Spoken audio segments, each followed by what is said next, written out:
A fleet of UFOs spotted swarming the International Space Station. A family in Argentina has an unbelievable teleportation experience documented by local newspapers. And a strange creature makes landfall in Australia. And so far, no one knows what in the world it is. We're going to show you the pictures. The Paranormal Post starts right now.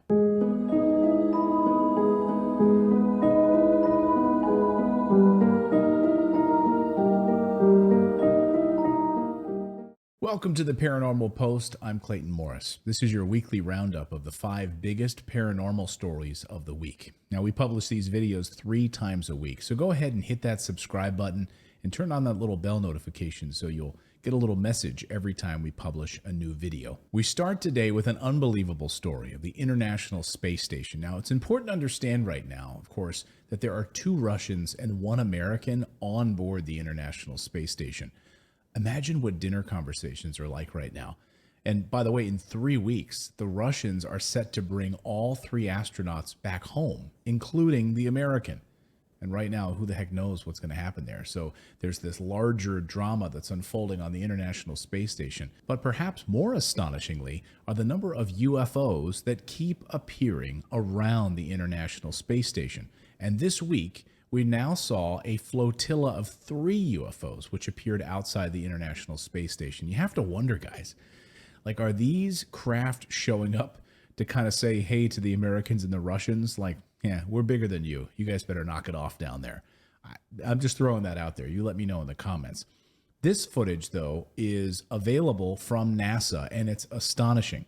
UFO researchers have been poring over this footage over the past few days, and I've been examining this footage as well, sort of frame by frame by frame. And you can clearly see one UFO that looks like a triangular-shaped craft. That's over the landmass here. There's another that looks almost like a 4-sided pyramid. If you want to zoom in a little bit, we can see that looks like to be the case, like a 4-sided pyramid. Some researchers are speculating that these could be satellites. When satellites are launched, this is what they look like when they're being launched from the International Space Station, and yet no satellites have been launched by the International Space Station recently. That is not something that has happened. So this is clearly not satellites. And by the way, there's plenty of footage from the International Space Station where we see satellites being launched, and they don't look anything like this. So I know that people love to be skeptical for the sake of being skeptical. I'm a skeptic by nature, but this is clearly not satellites being launched. This has been happening, though, a lot. And you don't need to just take my word for it. Remember, listen to NASA astronaut Chris Cassidy. He filmed a video, a UFO, at the International Space Station back in 2013 while on board the space station. And no, of course, NASA officials, though, kind of quickly came out and said, no, that this is just an antenna cover that kind of floated away from the space station. Nothing to see here. Don't worry about it. It was from a service module. Okay. You let me know your thoughts in the chat below. What do you think is floating around the International Space Station? Our next story is an extension of all of these tensions right now between the United States and Russia. Of course, over the past number of months, we've been talking about the mysterious Havana syndrome, flu-like symptoms that are affecting those embassy workers around the world, namely in Cuba and other places. American Forest Service workers as well being affected by this. Well, we're getting some more information around how far governments are willing to go to subvert diplomats on foreign soil. My friend Micah Hanks has written extensively about what's being called the Moscow signal. Well, now the Soviet Union has admitted that for decades it was blasting the United States Embassy in Moscow with mysterious microwave radiation beams. Now, it was reported in 1979, and we're learning more now about what actually happens at these embassies. U.S. diplomats who worked in the U.S. Embassy in Moscow reported all kinds of weird and severe illnesses, from eye ticks, where like your eye just like uncontrollably ticks. Isn't that annoying? But imagine having that nonstop, to headaches, like intense headaches as well, and intense menstrual flows for women. In fact, Time magazine reported that these waves, these microwaves, may have caused sterility in men, all kinds of birth defects that were circulating around the embassy at the time. But no one really could pin down what in the world is going on. Why are we all sick at this embassy? And even cases of leukemia. Imagine that. All because of working at the Moscow embassy for the United States. Former embassy employees and their families recalled suffering strange ailments during their time, and it's unclear exactly why the government was using microwave radiation or what the Russian government at the time hoped to accomplish by this. Sort of just a slow burn of pain for these individuals. Just seems odd.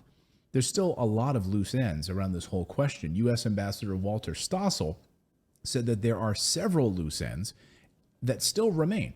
And as early as the late 1960s, the intelligence community concluded that the Soviets were using radiation at these different posts to activate what they said at the time might have been listening bugs, listening devices, that by sending this pulse of microwave radiation, it would activate these hidden bugs that were inside the embassy walls. That could have been one of the main reasons. A number of other theories, though, that have been proposed over the time suggest the microwave beams were used to jam transmissions. Think about maybe what happens when you put a cell phone near a microwave oven. What's amazing is that this was all kept secret. And over the course of 2 decades, United States intelligence officials totally knew about it, but it was kept from the American public. We didn't know about it. I mean, how many of you would consider working at a U.S. embassy inside of Moscow now that you know these kinds of stories? No, thank you. Our next story takes us to Islamabad, Pakistan, over the capital of that country, and an unbelievable UFO sighting. This really is a remarkable UFO sighting. In fact, individuals who've studied this footage have said that's how you document a UFO. So, of course, over the past week, we saw Hawaiians watching the F-22 intercepting a UFO, but now we have similar footage of a craft hovering over Islamabad, Pakistan. Now, this incredible footage was captured by a 33-year-old businessman from England. He says he filmed it for about 12 minutes. At different times, too, not all consecutively. He took dozens of pictures, and he said he observed it for the better part of 2 hours. And he says he still has no idea what in the heck he saw. He said to the naked eye, it seemed black and it had a round top to it.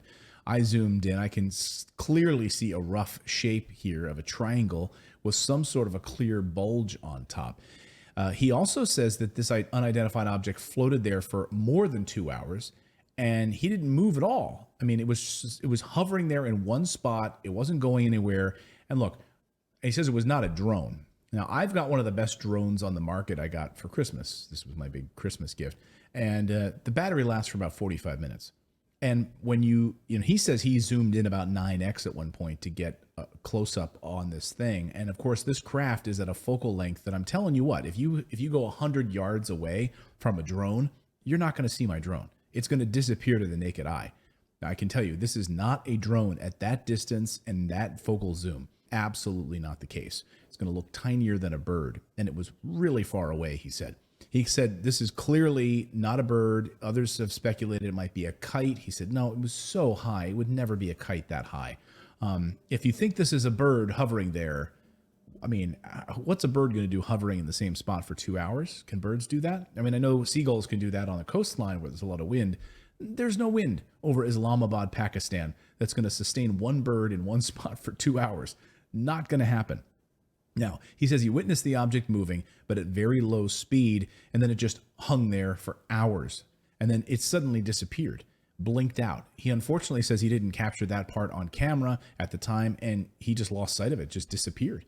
So I would love to know, and I would love to try to understand, what kind of a craft would stay there for 2 hours. Good for him, though, for holding a cell phone in the air for that long. I mean, anyone out there, this is what you need to do, like to document these types of craft, is don't move around too much, hold the camera steady, get some good contextual footage so we can see the land back to the sky. I mean, again, this is all sort of basic stuff here, but this is how we can be better documentarians on these UFO phenomenon. One thing I think we should also mention here is the triangular shape of this craft, which is in keeping with some of the other recent triangular-shaped UFOs that we've seen and we've been covering here on this show. All right, story number 4. And I've got a question for you. Do you think we can teleport from one location to another? I'm not asking if you want to. I'm asking, do you think we're capable of that? As you know, we've been covering here on this channel the story of teleportation, timeline shifting, because I find it utterly fascinating. You can watch my full video that I did right here. Click that later if you want to, or it'll be in the description below.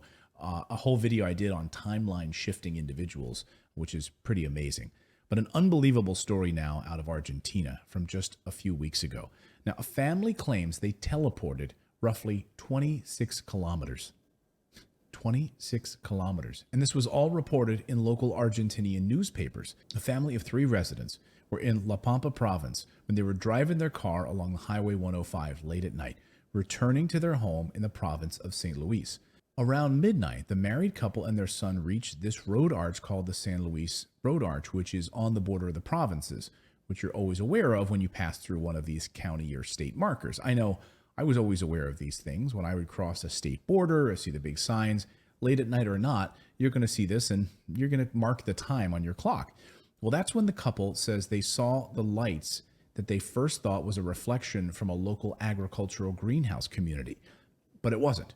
Nearby, they saw something odd, these weird lights. And they said because we were still too far from the city, it didn't make sense that there would be all of these lights. But it wasn't these greenhouses. That wasn't where they were. Now, here's where things get really interesting. According to this couple, only about 1 minute had passed. So it seemed to them that everything was acting normal in their timeline as they were driving. They were driving along Augustin Bertry Avenue in Victorique, where they live, when they turned on their GPS device, which showed that they had already driven almost that entire assigned route to their home. And yet the GPS and where they were still said that they had another 26 kilometers to go. 26 kilometers. Makes no sense. That separates where they were at that arch, the St. Louis Arch, and where they saw the strange lights, which was their home in Victorique. They continued driving a few more blocks down the street on Augustin Bertry Avenue, and their GPS device just totally reset itself and went to 0. So think about this, an interesting detail here. All 3 of them that night, for some reason, didn't even talk about it. The son, the husband, and the wife didn't talk about it. They didn't even discuss it until the next day. They just went to bed as if nothing happened. They said they described it almost as if they were waking up from a coma and they started comparing stories and they were all very confused about the experience. And these types of experiences are all too common, missing time. It's incredibly common for these types of cases where they are in fact abducted by aliens. Missing time is incredibly common among abductee cases. But being transported 26 kilometers in under 1 minute, ending up at your location, even though you had just passed through this archway, is absolutely fascinating. Some researchers are speculating that the family could have fallen into some random portal in space-time, teleported 26 kilometers. Now, you know me, I don't believe in coincidences. Something very similar happened in a famous abduction case in the same province in 1983, a well-known abduction case in ufology, where a man by the name of Julio Planter experienced missing time and described similar-looking lights. I don't believe in coincidences. And finally, what in the world is this creature? A man by the name of Harry Hayes was jogging just this week on the streets of Sydney, Australia, when he came across what he thinks is some sort of alien organism. Guess what? No scientist has yet been able to identify what this creature is either. It reminds me a little bit of like the Montauk Monster. Remember that? He was jogging near Marrickville, which is a suburb of Sydney, Australia, when he almost stepped on this thing. And he described it looking like an embryo from the movie Alien, which is exactly what I thought it was going to do, like jump out at me in a second. That's what Hayes told reporters. He says he thought it was some kind of embryo. He thought he's like, hey, we're facing a threat of World War III. We've got COVID. Next, it's going to be aliens. Of course it will. That's what he said to the reporters. And looking at weather charts, the day before, there was a huge downpour of rain in Sydney. They had a heavy rain and flooding in recent days. But this creature was not found in a flood zone, so it wasn't washed in from somewhere. Clearly, it has like an oval head with an eyeball. There are no visible signs of any kind of trauma on the creature, but here it is. And biologists have been examining this creature for a few days now. They cannot figure out what it is. And scientists have weighed in online. Biologists have weighed in on a whole Twitter thread, and they don't know what it is. I'd love to know what you think it is. I think it looks like some kind of a mutant octopus or some kind of a mutant squid, or I don't know. But if it's falling from the skies and biologists don't know what the heck it is, then I sure as heck don't. Let me know your thoughts on this creature, what you think it is. Drop me a comment below. Hey, if you like this video, be sure to hit that subscribe button. If you haven't already, never miss one of our videos. It's very easy to do by turning on that little bell notification so you'll be notified. And hey, share this with any friends you have that are interested in paranormal news. And let me know down in the comments, what was your favorite story from today's show? We'll see you next time, everyone.